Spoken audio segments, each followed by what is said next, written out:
Check that out. Ooh.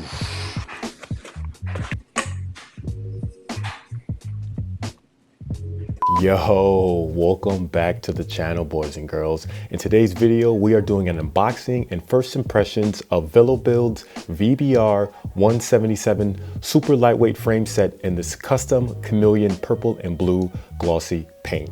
Now, if you are new to my channel, my name is Patrick Lino. I do cycling content and I build bikes. And most recently, I became a hypocrite for switching over from rim brakes to hydraulic disc brakes. So without further ado, let's begin. Now, full disclosure, VeloBuild and I did come to an agreement to send out both a frame set and wheels for the sake of this review, as well as future videos. I'm still waiting on the wheels, so a review on those will have to come at a later date. I would also like to explain my goals for this channel moving forward into 2022.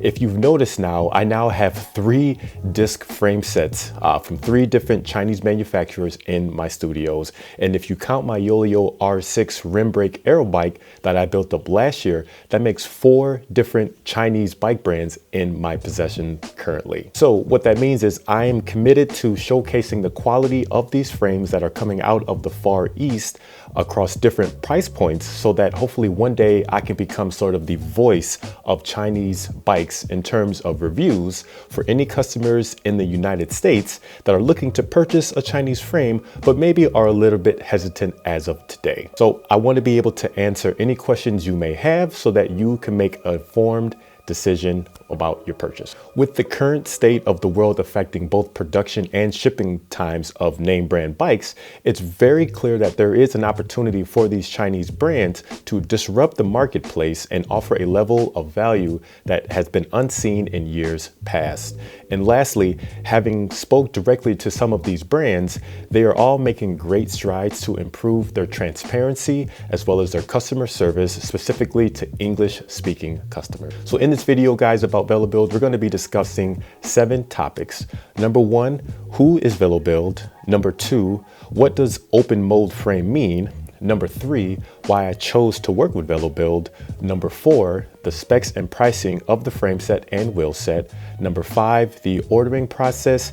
Number 6, the overall first impressions I have for this frame. And number 7, which is my plans for building up this bike. So starting with number 1, who is VeloBuild? Well, VeloBuild is a China-based company who offers quality bikes and carbon accessories to customers around the globe. And because they have their own factory for production, they can offer direct-to-consumer pricing without a middleman. Now, they have 10 years plus of bike e-commerce experience, with their warehouse being in Shenzhen, China, which is a city known for bike production. Number 2, what exactly does open mold frame mean? Now, if you spend any time online or on the forums, or even on some of these bike websites coming out the Far East, you'll typically hear the term open mold. But what exactly does that mean? Well, it doesn't mean generic. Rather, it's more so a patent or a license that has since expired from whatever bike brand originally held that license for that mold.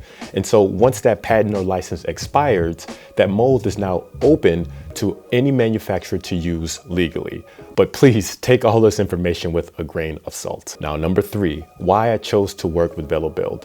Well, when they first contacted me about sending me out a frame and wheels, I had a lot of questions, mostly about their production process. For a $500 frame, I expect a lot of other people will also have a lot of questions. So it piqued my interest to see how well this $500 frame can stack up against other frames that are being priced under the $1,000 USD price point. Now, VeloBuild was very transparent about their production. In fact, with my order, they included one of their EPS latex molding patterns that they use to inject inside the frames. And what this does is this makes the frames incredibly smooth on the inside, eliminating folds, lines, creases, and makes the frame overall more uniform, which presumably means a stronger frame. And I'll even take it a step further. VeloBuild also included with my order a broken down, cut up carbon frame so that I can actually inspect the insides of the frame to prove the smoothness of the frames. So what you're seeing here is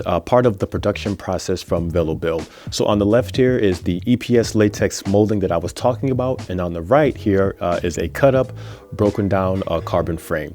So how this layup building process works for the carbon fiber frame is VeloBuild will inject this EPS latex molding into the frame, and what that does is that allows the inside of the frame to be a lot smoother than it typically would, which means there won't be any rough edges, which should in turn mean a more consistent and stronger frame set. So here we have, this is the chainstay. We have here, this is the, what is this? This is the down tube. We have the top tube as well, but it's gonna be hard to tell in the camera, but the inside is actually really, really smooth. I just don't wanna touch it because there are some carbon fiber residue that's not exactly good for your bare hands.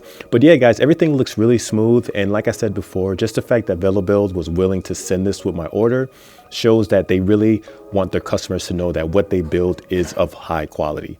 So let's continue. And I would have to say any company that's willing to go through all that with my order shows that they are really working hard to prove that VeloBuild is not just some quick, rich AliExpress bike brand.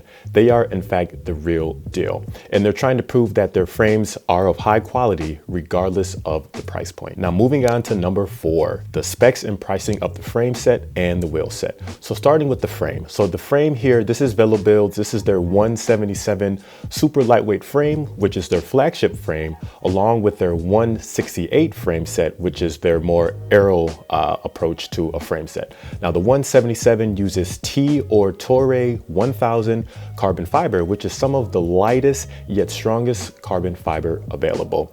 At the time of this video, this frame set here cost $499 USD before shipping, and that includes a carbon seat post, headset bearings, the hardware, and your choice of integrated handlebars or a separate handlebar stem combo. You got to think that's a pretty sweet deal for only $500. And custom paint is $70 extra USD. Now, as far as sizing, I went with the size medium, and I went with a 120 millimeter stem and a 40 millimeter width handlebar. And for reference, I am 6 feet tall. Now moving on to the handlebars and stem.